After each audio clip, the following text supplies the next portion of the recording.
Live from Houston, Texas, the humidity capital of the world, it's time for Money for Lunch, where we feed your brain and your business with supersized portions of business and financial news. Now your host, Bert Martinez. All right. Hey, let's just move on. We're going to be talking about you and your real estate. Our next guest is Vicki White. She's a real estate broker. Vicki White, a top producing agent in the Dallas area. She has a boutique agency called, get ready for this, it's called Vicki White Homes. That is a part of the Dallas City Center Realtors. She was named Best Realtor of 2012 by D Magazine. It's one of our big prestigious magazines out there in Dallas. For you guys who are not familiar with D Magazine, I'm excited to have her on the show. Welcome, Vicki White. Hi, Bert. How are you? I'm great. Thank you. Well, great. Let me ask you this. I'm going to jump right into this because I'd like to get your take on it. What do you think are the main obstacles that you face in real estate today? Oh, my goodness. Well, you know, we've been all over the place since 2005 with real estate, as I'm sure everybody knows. And I think probably the main obstacle we're facing today is that buyers and sellers seem to be on different planets about the market.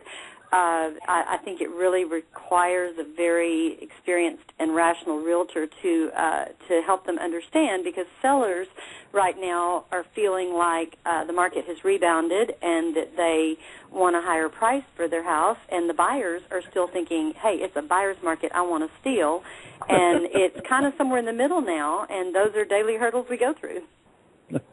I love that. Hey, we're still in the recession. You're supposed to be giving me a steal. No. I know, but you know, the inventory's lower now, and people are getting a little bit more, but we definitely have not rebounded. So, you know, we're kind of somewhere in the middle there, and trying to make them all be on the same page is kind of challenging. I bet. All right, well, let me ask you this. Since you talked about the sellers and buyers, what are common mistakes made by sellers? Well, actually, the most common mistake is right now being unrealistic about the price and overpricing their house. I think that is probably the number one mistake. A good example of that is, let's just, for easy sake, use a $100,000 home in a $150,000 neighborhood. If they pay $100,000, maybe they put in a $40,000 pool, do $25,000 worth of updates, and they've been in the home 10, 12 years, but they calculate, okay, I want $175,000 for my house because that's what I have in it.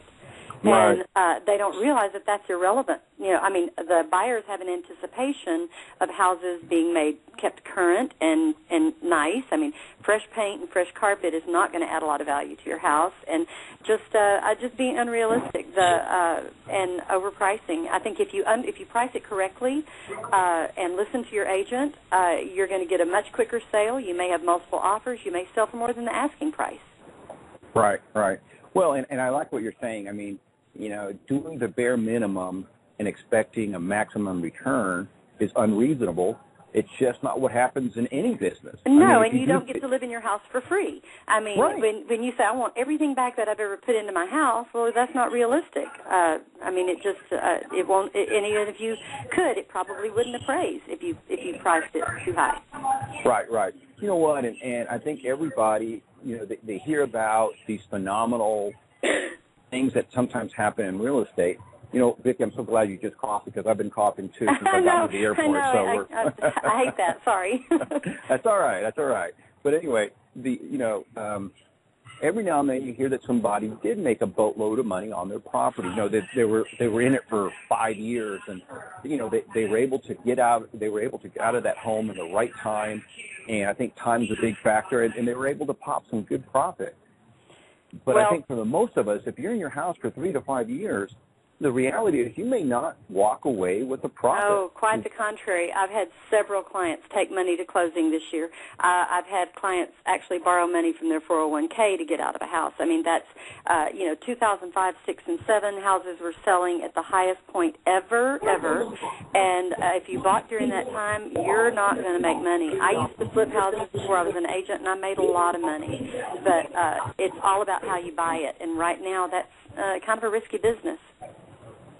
Yeah, I think it's just, what do you call it, and it is a risky business, but I tell you, it's still not as bad as renting. I mean, if you're renting a house, you're not going to get any of that back. You're not going to get any of it back. You don't have anything you have nothing on your taxes to help you, because that's the one thing we can still write off is our taxes is our interest on our homes, and not to mention the fact that there's just so many proven things about lifestyle being in a home. Right. It's better for children. They make better grades. They have better. I mean, it's the American dream. I mean, it's what people should aspire to own is a home. Absolutely. I think it is one of the parts of having the American dream, and I think that people need to look at it kind of with their, we call it their eyes wide open, what it is and what it is not. And anyway, so let's move on. Let me ask you this. What does a seller need to do to make their house get the top price? I know you talked a little bit about this. You mentioned, consult with a real estate agent.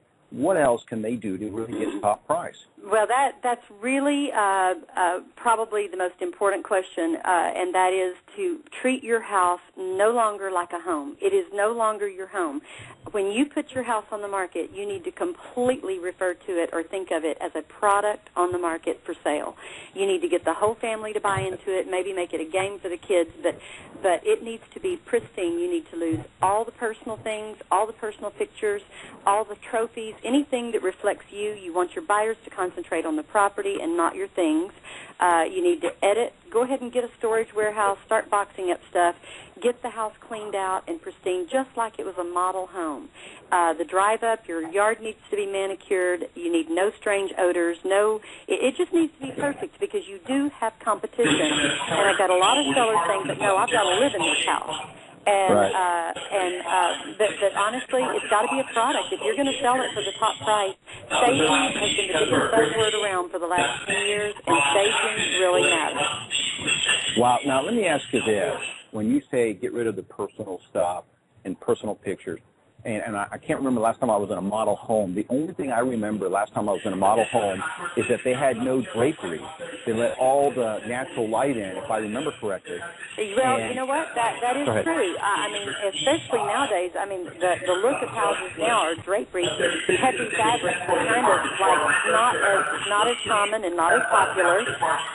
Definitely, your blinds should always be open. If the drapes are very streamlined, but the heavy Scarlett O'Hara drapey stuff, that dates your house real quickly. But the light and bright, and even the extra light that clean windows will bring in, and this is not the time to use energy-efficient light bulbs either. I mean, you need to replace all the light bulbs with the highest wattage your light fixtures can handle so that it is bright. Everybody wants a bright house. No, I love that. And I think that you're right.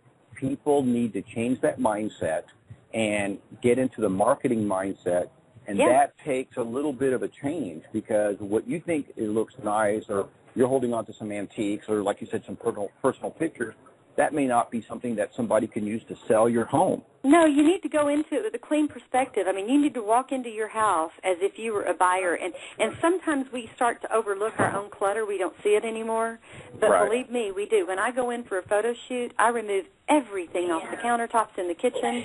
I mean, I don't leave one or two things there. The desk, I don't want any white papers out on the desk. I want it to look like a magazine. Right. And you know what? I love that. We're going to end with that. If you really want the top dollar for your real estate, it's got to look like a real estate magazine photo. It's got to have that pop to it. It's got to look good. And I think the other thing, let's not overlook listening to the advice of your real estate person because they know how to sell the house, right? Absolutely. All right. I love it. Hey, if you guys need some help with your home in Dallas, go to VickiWhiteHomes.com. Vicki, real quick, because we're almost out of time, real quick, I want to ask you this. In this economy, what do you attribute your success in selling homes, even in this weird economy? You know, we've just had 3 consecutive record-breaking years, and I think it's because we don't pay attention to the news, number one, about it being a down market, and we work.